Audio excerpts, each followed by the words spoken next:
Assalamu alaikum. Welcome to Dialogue. I'm Taimur Shamil.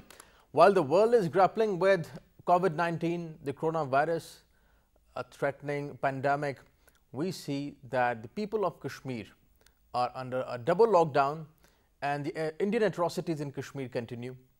Ambulances have been attacked, hospitals have been attacked, and recently people who were resisting the atrocities of Indian forces in Kashmir were also targeted and killed by the Indian forces. This continues in Kashmir, and the world at the moment needs to listen to what the people of Kashmir are saying. This is sheer violation of human rights.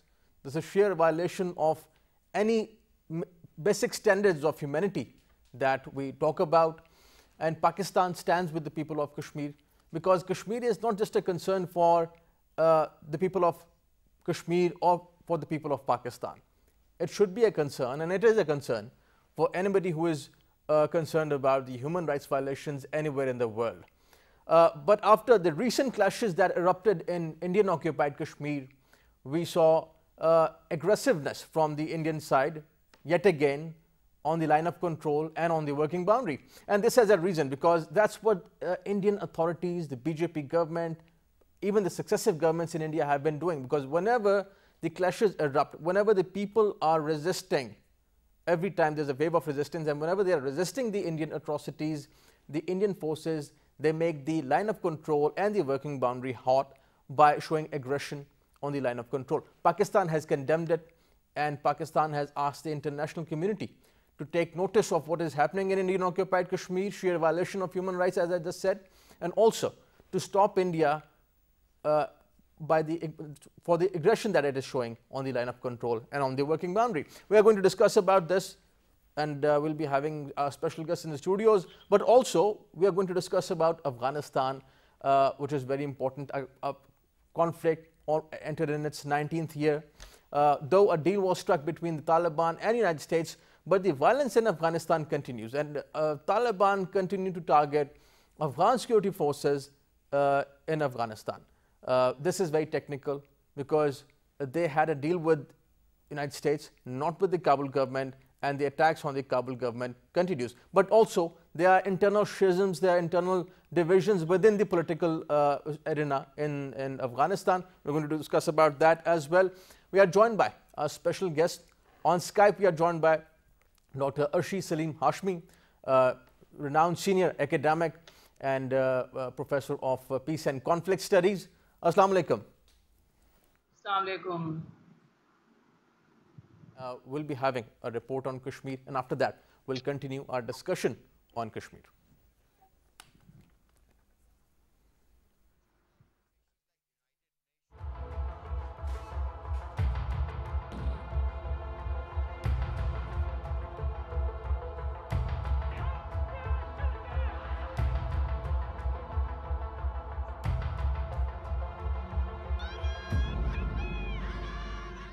The occupied valley is under lockdown since August 2019, when India, in a unilateral and illegal move, revoked Indian Occupied Kashmir's special status.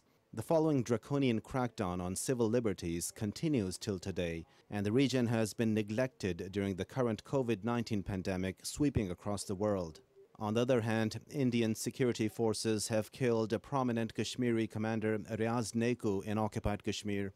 Neku was shot dead in Pulwama district in Indian-administered Kashmir. Last August, New Delhi stripped the region of its semi-autonomy and downgraded it into 2 federal territories. Subsequently, the nearly 7 million people in the Kashmir Valley were put under a strict security lockdown, with tens of thousands of additional troops deployed in one of the most militarized regions in the world. Mobile phones and limited internet connections were revived in January this month. Meanwhile, Pakistan once again has called upon the international community to take notice of the deteriorating situation in Indian-occupied Jammu and Kashmir and hold the Modi government accountable for its illegal actions, which are imperiling peace and stability in South Asia.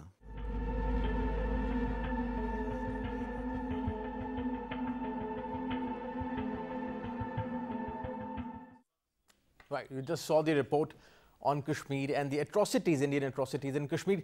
We have Dr. Arshi Salim Hashmi with us on Skype. Assalamu alaikum. Ji, Assalamu alaikum. Right. Assalamu alaikum. Dr. Arshi, can you hear me? Yeah, I can hear you. Right. Talking about Kashmir and the Indian atrocities in Kashmir, how do you see this recent wave of Indian aggression, the state terrorism by the Indian forces and the resistance by the Kashmiris? How do you see it? I think it's obviously it is quite a point of concern for Pakistanis and Kashmiris as well, but it is not something unexpected or something new that we have been observing, from Indian side. The whole idea of, changing the status of Kashmir and then, in August 2019, and then the subsequent steps that the Indian government took, I think they already knew that they will have to show and continue to show aggressiveness in order to keep the control on the valley. Because otherwise, if they start listening to what the saner voices are saying, not only around the world, but within India also, some people who have been quite open and vocal on what India has been doing, they would have done it many months ago if we start, if we take the August 2019 as a reference point. So what India has been doing right now also, it's it's using the opportunity that unfortunately the COVID-19 has provided, where even the most democratic governments all over the world, they are coming up with the restrictions because they want the health of their people and all these things. So India has got right now that kind of justification also, that we are doing this not because we are doing something against the people of Kashmir, but we are doing because we want to keep them safe and protected. But we already know that it's not just the safety measures that the Indian government or the center is taking over there. It's very aggressive, very overt, very sort of pronounced, action against the people, and sort of provoking them also to come out and express, and to show their discontentment also. It's like, it shows that instead of, I mean, this is the time where the leadership, try to keep the calm within the country and try to come up with the strategies and policies where people feel less depressed and less, angry. Here, what we are finding that as if the Indian government has got this policy to provoke, so that there is a reaction from the people also, and they would tell the world that, look, these Kashmiris are not really, peaceful people, and they are engaged in such and such activities, and this is what the world needs to do. So, like, presenting this whole thing again, adopting the old narrative and the rhetoric of terrorism in the valley and all these things. So I think they are continuing with the old policies, and for a while, it doesn't seem that they would really have any change in that. Right. We have spokesperson, Pakistan's Foreign Office. Right. Okay. We will continue our discussion with Dr. Hashmi. Dr. Arshid, you talked about the whole scenario. At the moment, the role that the international community can play. What do you think about that? Because recently what we have seen is that the economic relations somehow have been strengthening. India has been strengthening its relations with the West, with the big powers in the region, internationally as well. But at the same time, things are deteriorating. And how do, so we have a spokesperson, Pakistan Foreign Office, Ambassador Aisha Farooqi, with us on phone call. Assalamu alaikum. Ji walaikum salam. Mr. Farooqi, welcome to the show. Talking about the Indian aggression in Indian Occupied Kashmir, we heard the statement from the Foreign Office as well about this aggression on the line of control, working boundary, and this recent wave of violence by the Indian authorities in Kashmir. What do you see, and what is Pakistan's stance on this? Yes, Taimur, as you are aware, and I'm sure people who watch your show are also aware that in the last few weeks there has been an incredible intensity in not only the ceasefire violations across the line of control, where in the first 4 months of this year, over 1,000 ceasefire violations have taken place with heavy bombardment of and use of artillery and mortar. And the most disturbing element to this is that civilians, villagers along the line of control are deliberately targeted by the Indian occupation forces. So a lot of innocent people are getting injured, and there have been some deaths also. So of course Pakistan is extremely concerned at this, and we have registered our condemnation and our protest at this violations in the strongest possible terms. Right. Over and beyond what is happening on LOC, as you have mentioned, in the occupied Jammu and Kashmir, there has been an unabated unleashing of violence and brutalization of the Kashmiri people in recent weeks. Right. And my last question, what role can the international community play to make India realize about the atrocities that it is committing in Indian occupied Kashmir? You see, the extrajudicial killings that are being carried out in the occupied Jammu and Kashmir under the disguise of cordon and search operations, which we know are basically a fig leaf for a targeted killing of innocent Kashmiris, and especially the youth in recent weeks. So much so that even the bodies of the slain martyrs are not being handed over to their families, which is absolutely inhuman and shocking for us and for all those who believe in rule of law and humanitarianism. So Pakistan is making the international community aware of the atrocities that are happening in Indian occupied Jammu and Kashmir, as well as the violations along the line of control. And in recent weeks, you may have seen that that concern is being echoed in different corners of the world. The recent report by the U.S. Commission on International Religious Freedom has made a strong note of the violence and the policies of discrimination and hatred that are being perpetrated by the Indian government. Also, there have been a spate of news articles and social media on what is happening in India, in the Gulf media, especially. So our sustained campaign to make the international community aware is resonating in different corners of the world. Right. Ms. Farooqi, thank you for joining us. Thank you for your time. Right. We have Lieutenant General Raza Muhammad Khan with us on phone call, renowned senior defense analyst and former president of National Defense University, Islamabad. Assalamu alaikum, sir. Wa alaikum assalam. Welcome to the show, talking about Kashmir and the Indian atrocities in Kashmir. Recently, we have seen this wave of state terrorism once again in Indian occupied Kashmir. But the resistance that we see is unprecedented. Though Kashmiris have been continuing with this resistance, but this time this resistance that we see is so strong that the young people also have taken up the arms. They have been fighting Indian forces. But the propaganda that we see from the Indian side is that, that Pakistan somehow has been backing up these people. How do you see the Indian blame game and the resistance in Indian occupied Kashmir? Okay, Bismillah ar-Rahman ar-Rahim.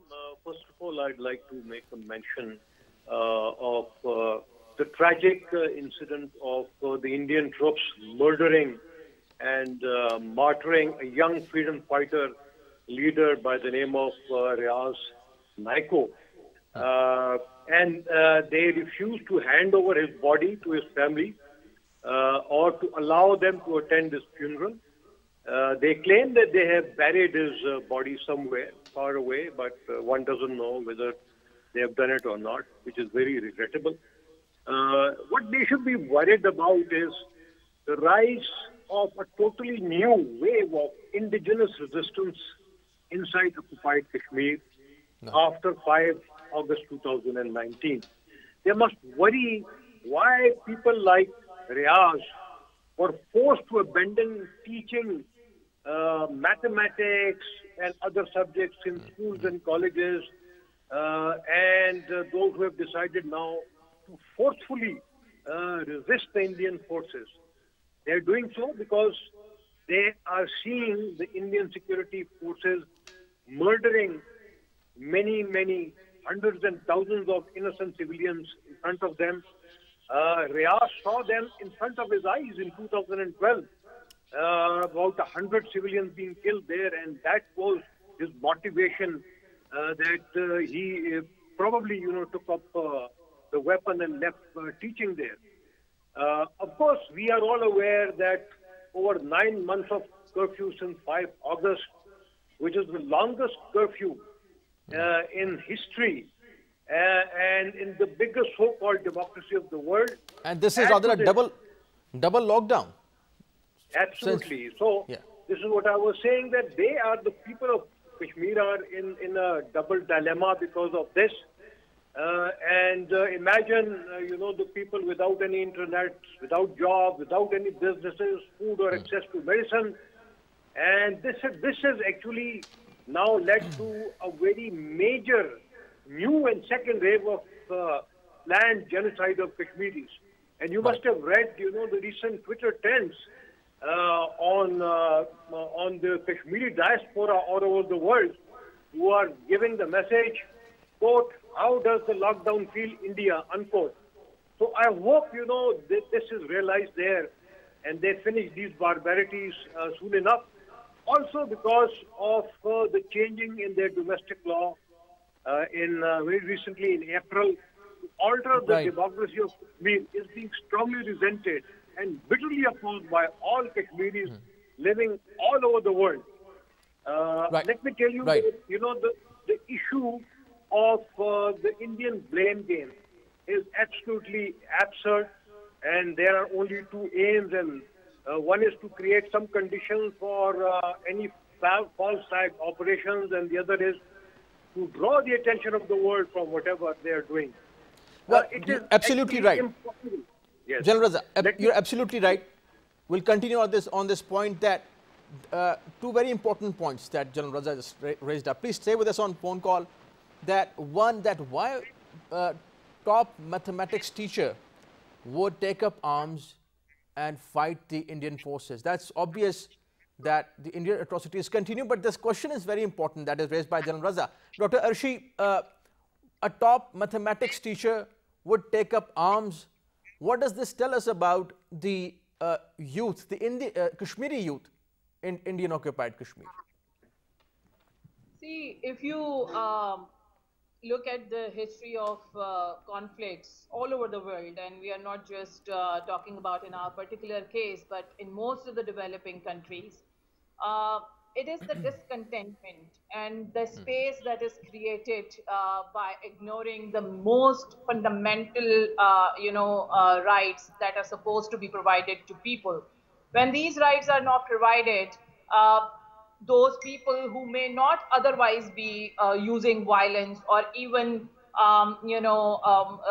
justifying it in any way, they are forced to use it as the last resort. Even in his interviews, he had mentioned, and I think I was reading somewhere, I think in the New York Times, some journalists many years ago, talked to him, and he said that we are not really doing it for the sake of, using violence. This is the last resort, and we strongly believe in peaceful protests, but there has to be somebody who's listening and who's addressing those issues. So the thing is that in most of the developing countries, in most of the places where such fundamental human rights are not addressed and people are pushed to the wall, then it's not the people who are already engaged in any movement or already mobilized, but those who are otherwise working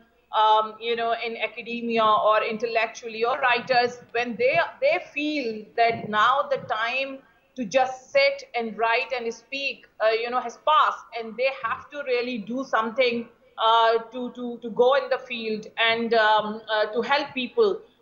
They do it. So I think this is one of the things that it's not that he was studying mathematics and he was already a teacher. So one fine day he thought of it. It's a constant process of suppression and feeling of alienation that has forced people, and it's not just him, but there are many such young people, and that is why we call it an indigenous movement, a freedom movement, because now what we see, and we really here I want to make a point that we really have to see the current situation in the context of what is happening in the other parts of India also. The kind of hatred and the kind of discrimination, especially towards Muslims. They may not be Kashmiri Muslims, but in other parts of India, where the majority of the significant minority, is Muslim. The kind of reaction, the kind of statements, it's an overall scenario, it's an overall atmosphere that is now making it even more difficult for the Indian government. It's no more something which is happening in one remote part of Indian occupied Kashmir. It is happening all over India, where there is this feeling of discontentment and this feeling of disgust among the people, where they are feeling helpless also, but at the same time there are any one incident can spark a mobilization, Right. not just in Kashmir, which is already happening, but in other parts of India. So we really have to see the recent development in Kashmir, why these things which are happening are important now even more. It's because of the fact that there is a context that what is happening in other parts of India, where there is this Islamophobic, reaction from the people, from the leadership. This is all multiplying and creating a kind of environment for, especially for the Muslims in India, to think whether their future is safe and where exactly they are going. Right, right. My last question to General Raza, and then we'll move on to our next topic, that is Afghanistan. General Raza, what is the military cost of keeping troops in Indian occupied for India? Because we see Azad Jammu and Kashmir, a very peaceful place, but what is happening with Indian forces in Indian occupied Kashmir is, I would say, terrible, the way they have been attacked by the resistance fighters. So what is the cost for India's military to keep their troops there? If the Indian armed forces are over 1 million, 1.2 million, and more than half of them are deployed inside the occupied Kashmir, and assuming that the Indian defense budget, yearly defense budget, is now something between 20 and $25 billion, then probably, every year they're spending over $10 billion there. But, having said that, let me answer your previous questions about this absurd blame game that you talked about. There are multiple layers of defense on the ceasefire line. There is barbed and concertina wire. There is this fencing. There are the trenches. There are bunkers. There are watchtowers. There are drones on top, Indian satellites, Israeli satellites, Indian Air Force. There is patrolling. There is observed artillery fire. So they actually need to carry out their own security audit and, to find out why is there so much of incompetence there, despite the fact that they are spending $10 billion there and still somebody can infiltrate. So actually these are all lies, and they should be held accountable for this. They need to be tried, for war crimes. And India has now become a rogue state in the literal sense of the word, because of its total disregard for international treaties and obligations on Kashmir, and a true apartheid state due to hatred of its minorities and the caste system, both being, sponsored by the Indian state. Right, right. very, I would say, crisp analysis by General Raza. We'll take a break, and after the break, we are going to discuss about Afghanistan. The situation, the security situation, as well as the political situation, is not very pleasant in Afghanistan. The Afghan government forces and the Taliban, they continue fight in Afghanistan. There has been a recent wave of violence in Afghanistan where Taliban have been attacking the Afghan security forces. Interesting thing is that they don't attack the NATO forces or the US forces because they struck a deal. Taliban struck a deal with the United States, but the attacks on the Afghan forces continue. What is more important is the future of intra-Afghan talks. We'll continue our discussion on this topic on Afghanistan after the break. Stay with us.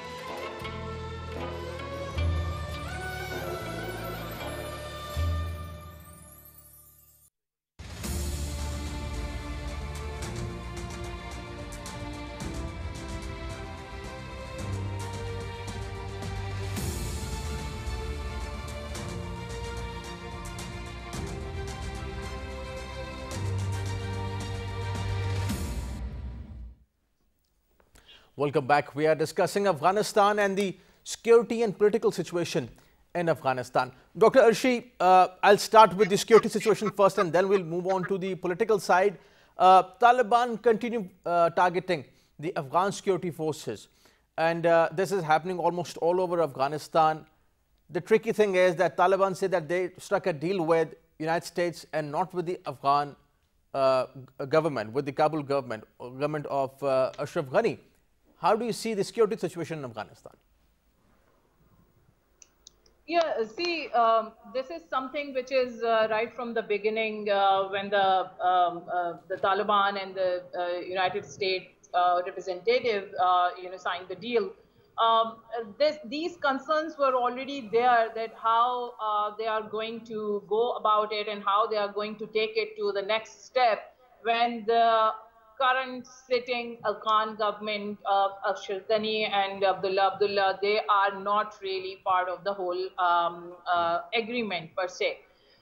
But then there were, discussions that they are going to be part of the agreement in the sense that all the intra-Afghan peace dialogue is obviously going to include these people. Now, the thing is that it's not the way I see it, it's this whole issue.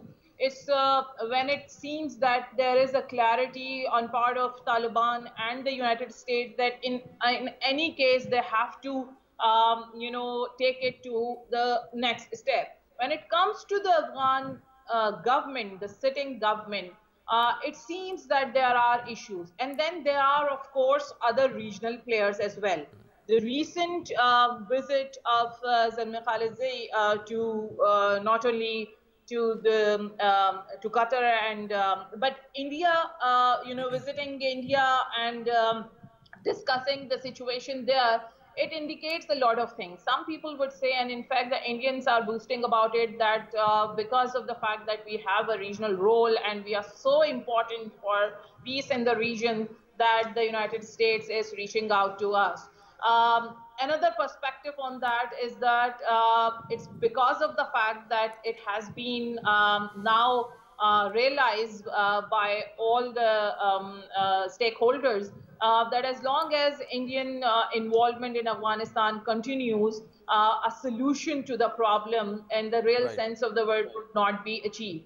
And why it is important that I'm mentioning here, because the resistance on part of the sitting Afghan government not to cooperate or not to show willingness, to take the agreement further, it shows, it strengthens the view that the kind of relationship between the Ashraf Ghani and Indian government the kind of relationship they enjoy and that's been there for many years. This has been playing a role, and this has contributing in keeping or making this whole issue further complicated and complex. So I see Right. the security situation, a bit dicey, and it will continue to be weak. But at the same time, the kind of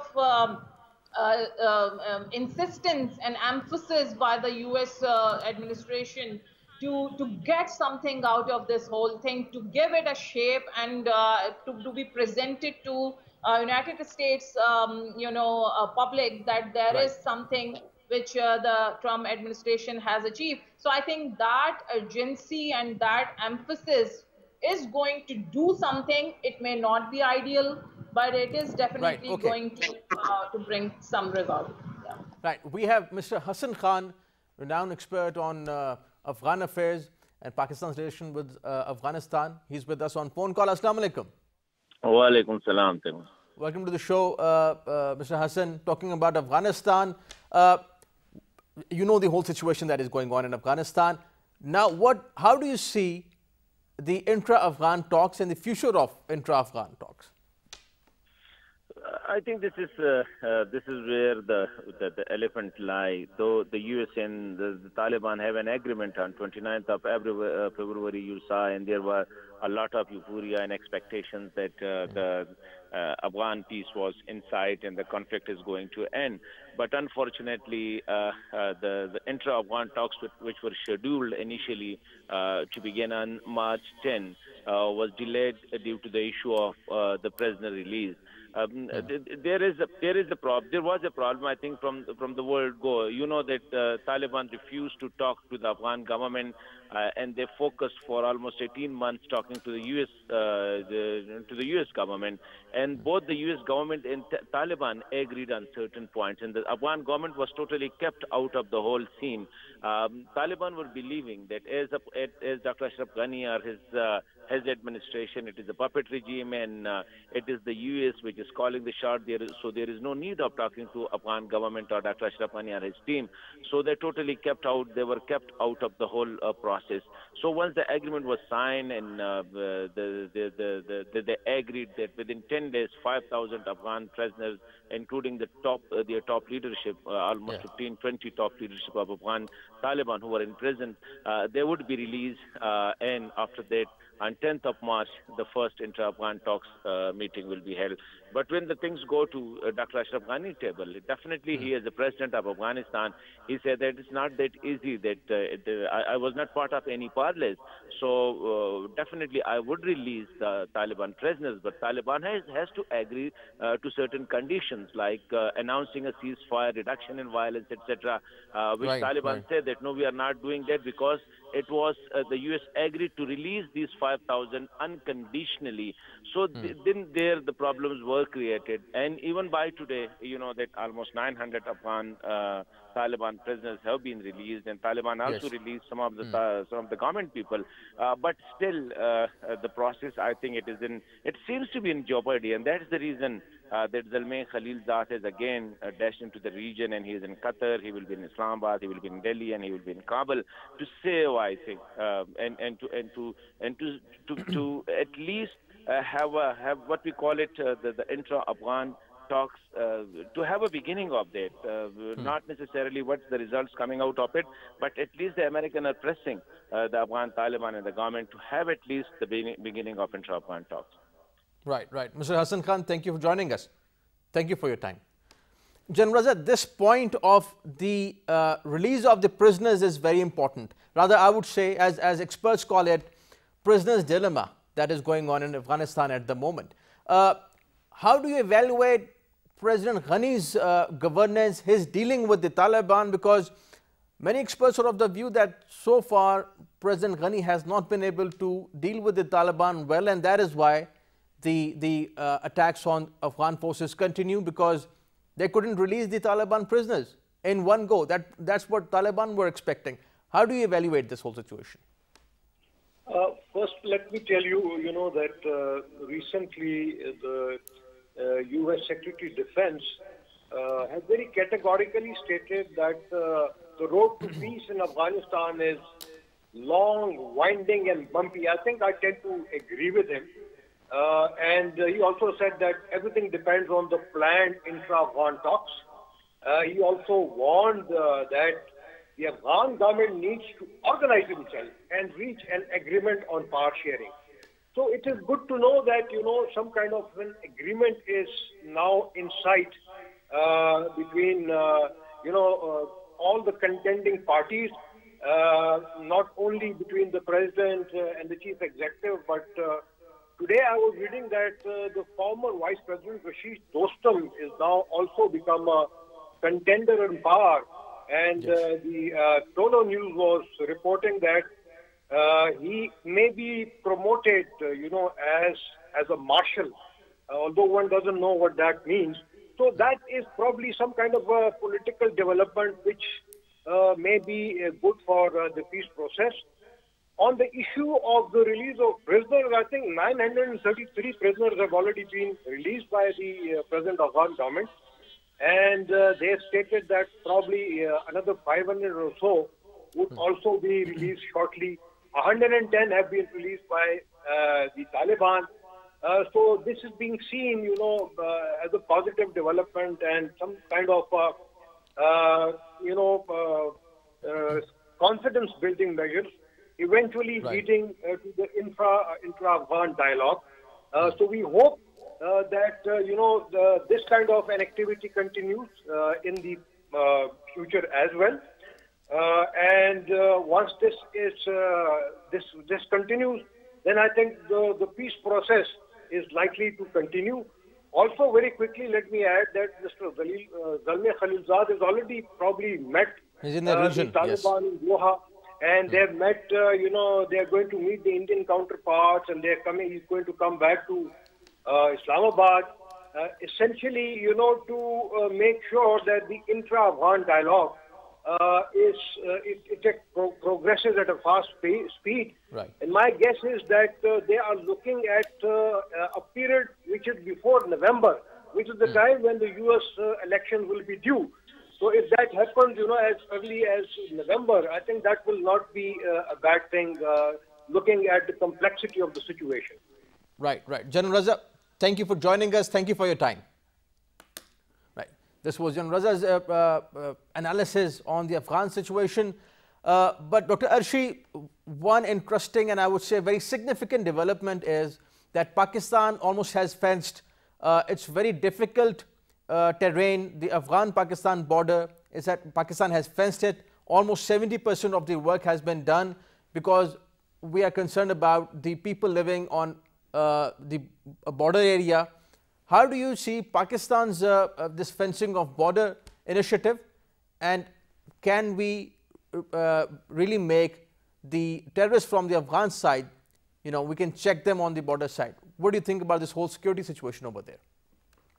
I think this is something which was obviously long awaited, and the way we have done it is quite remarkable. Although there had been opposition from the Afghan side, and not only that, but there had been other people also who had been criticizing that there are divided families and all. But the whole issue is that when we talk about terrorism and we talk about safe havens of, the terrorist safe havens, obviously as a sovereign country, it is our right to keep our borders safe and to keep our country safe from people who, enter from other areas. So this is one of the things and one of the justification. I think like any other sovereign country, this is something that was needed. And it is going to have a very long-term impact, definitely. We have already suffered a lot in last 15, 18 years. Now with this fencing, at least, from our side, we can say that we have secured our borders and we are trying to keep an eye. It's the Afghan government and Afghan administration that has to keep an eye and that has to keep a check on all those elements that are creating problems.